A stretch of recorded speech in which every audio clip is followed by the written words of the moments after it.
वहीं झारखंड मुक्ति मोर्चा ने फैसला किया है कि वो बिहार विधानसभा का चुनाव नहीं लड़ेगी। पार्टी ने 6 उम्मीदवारों को फाइनल किए थे, लेकिन कल नामांकन की समय सीमा खत्म हो गई। सोमवार को दूसरे और अंतिम चरण के लिए नामांकन की अंतिम तारीख थी, लेकिन जेएमएम ने अपने उम्मीदवारों की कोई सूची जारी नहीं की। अब इसका मतलब झारखंड की सबसे बड़ी राजनीतिक पार्टी जेएमएम का एक भी उम्मीदवार चुनाव मैदान में नहीं होगा। 18 अक्टूबर को पार्टी ने प्रेस कॉन्फ्रेंस किया था, जिसमें ऐलान किया था कि 6 सीटों पर चुनाव लड़ेंगे, लेकिन 20 अक्टूबर को पार्टी ने आरजेडी और कांग्रेस पर हमला बोलते हुए यह कह दिया कि वो अब चुनाव ही नहीं लड़ेंगे।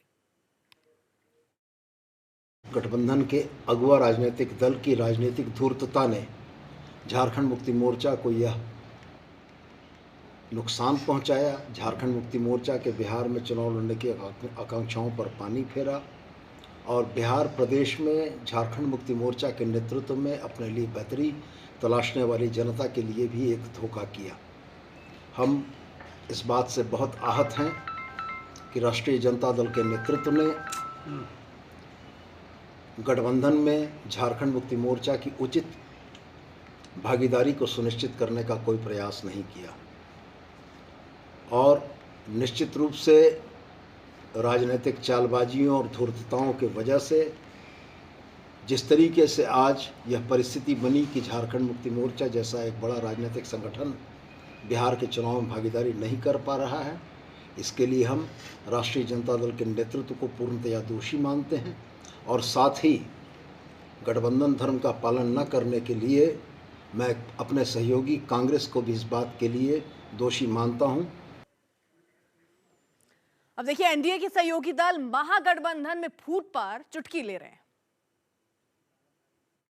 कांग्रेस और राजद या इंडिया के जो लोग गठबंधन में हैं, सब अपने निजी स्वार्थ से हैं। उनको न राजभक्ति न देशभक्ति से कोई मतलब नहीं है और जहां निजी स्वार्थ की बात आती है वहां पर डिफरेंसेस होगा ही। और वही आज वो लोग आज तक के क्लियर न हो गए, अब कहते हैं फ्रेंडली हम लोग चुनाव लड़ रहे हैं कई एक सीटों पर। ऐसा कभी होता है, लेकिन वो लोग कर रहे हैं।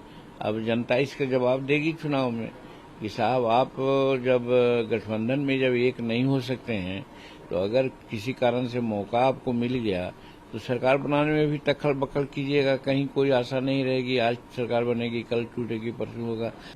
तो झारखंड मुक्ति मोर्चा का नॉमिनेशन करना, अलग अलग महागठबंधन के कई पार्टियों का एक ही जगह कांग्रेस भी नॉमिनेशन की है और मुकेश सहनी जी की पार्टी भी की है, तेजस्वी जी की पार्टी भी की है, माले भी की है।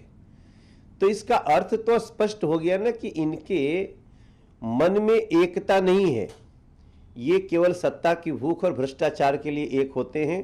बिहार के सामने इनका अंदर का जो असली मानसिकता है कि ये सिर्फ स्वयं के लिए लाभ के लिए काम कर रहे हैं, उसको बिहार ने पहचान लिया है।